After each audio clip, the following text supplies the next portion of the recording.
Hello subscribers and YouTube out there, all the other people who are watching this for the first time.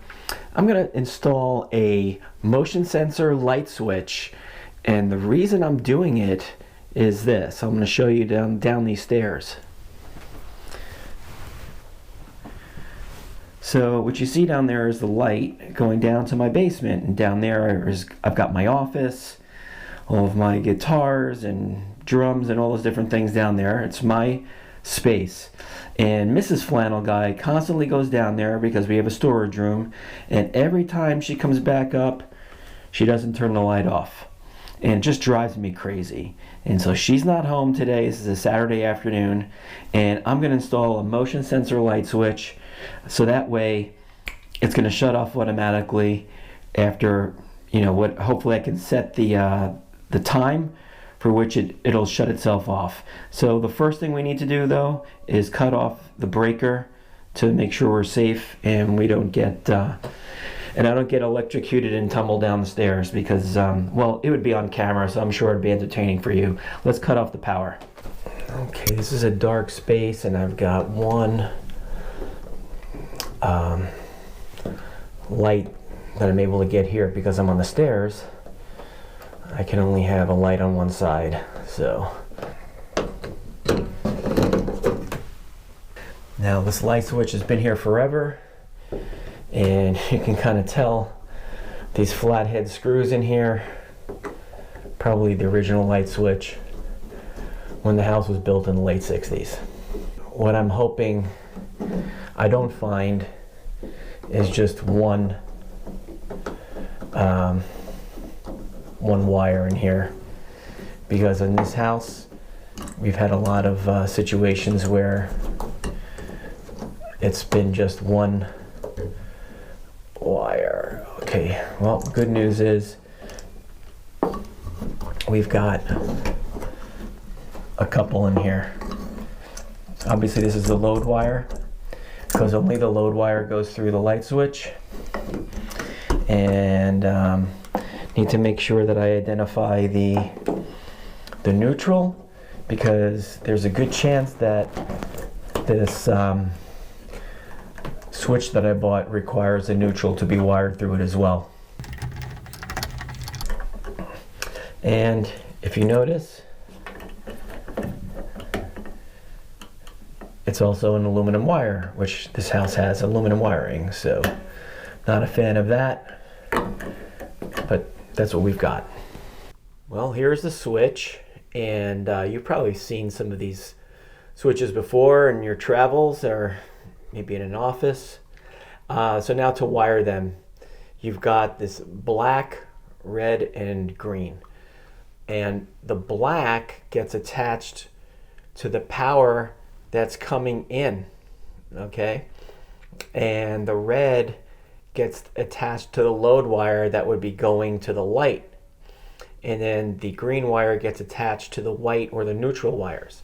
So the reason why I wanted to point this out to you is now it becomes important to know which wire is coming from the panel, right? Which is the hot wire coming into the switch, because that needs to go to the black.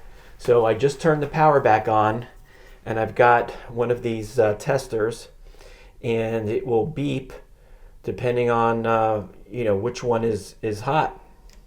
Okay, so it's not beeping here, and it's beeping here. So that means the black wire will go to this one, the red wire will go here, and then I'm going to pull out the wire nut inside that's got the neutral, and that'll get attached there. Now I'm going to be carefully undoing these J hooks that are on here, because aluminum wiring is very brittle. If you've seen one of my other videos about aluminum wiring, you'll know that these things they can crack off. So I need to be careful when I straighten it out, otherwise I'll have to strip some more. Now I'm going to go cut the power back off again.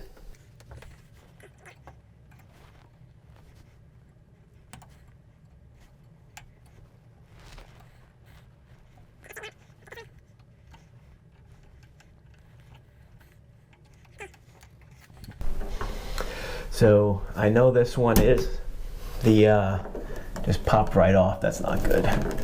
I know this is the neutral. You can see the white plus this one here. This jumper came out of here, so I know this is the hot coming in from the panel, and here's the neutral. I think I'm gonna cinch up that neutral first, and then I'll push it back inside. I do not, normal circumstances, I might undo the wiring here and twist it all together, but with aluminum, I do not want to chance it. Plus, I don't have a lot of extra wire inside the box, so I am going to just do it like this. That wire was longer, so it's wrapping around. It's tight. I'm going to get it back in there. Okay. So now this one, actually I should probably trim this a little bit. This one,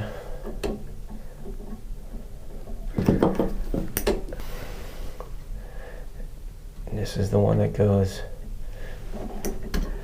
out to this, to the light fixture.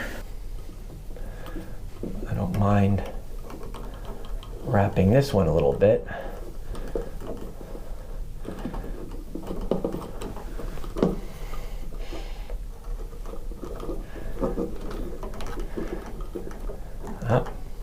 What happened? Yep, it's like I thought. It broke off. See?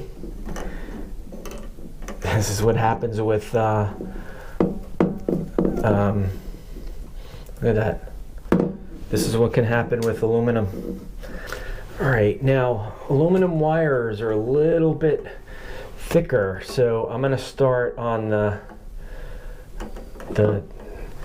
10 gauge wire setting instead of the 12 and see if that did it, and I didn't cut too hard through the wire. Now the other thing I did here was I put inside these caps this oxide inhibitor. This is a good compound to use when you're, especially when you're pigtailing from aluminum wire. Now usually to copper, this doesn't look like copper here, but so I've got some of that inside, squirt some of that in here. It provides for a little bit of a safer connection. Now let's hope it does not break off this time. You have to be very careful with it and try not to over tighten. You want it tight, but not to the point where it breaks off. There you go. You know, you're getting a little bit of an extra thing here, tutorial, because we got the aluminum wiring, a little extra there, right? All right, before I stuff this in, what I want to do is turn the power on. I've got it set to the on setting, and we'll see if the light comes on down the stairs. Okay, now hopefully you can see that the light's on, so we're all set, it works. I'm going to cut the power off again, so that way I can put all the wires back inside and attach the switch to the box. The cover will remain off until we change the settings.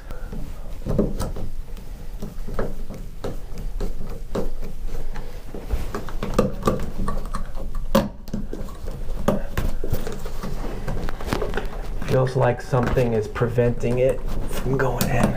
No, we're good.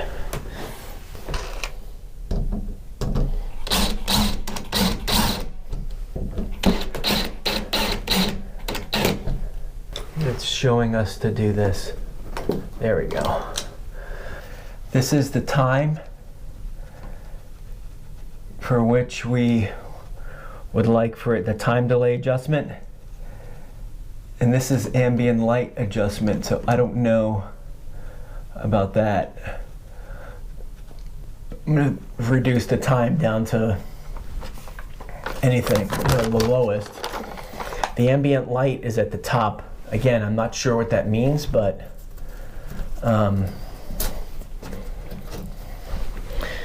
We're going to turn the power back on and we're going to test this out. All right, so the light's on. Let's switch it to auto. All right.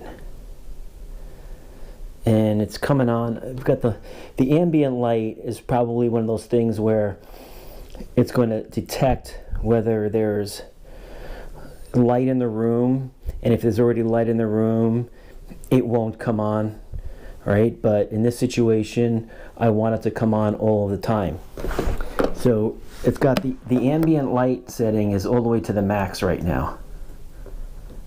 Now I've got it down to the smallest amount. So before putting the cover on, I want to get this guy back in the way it's supposed to.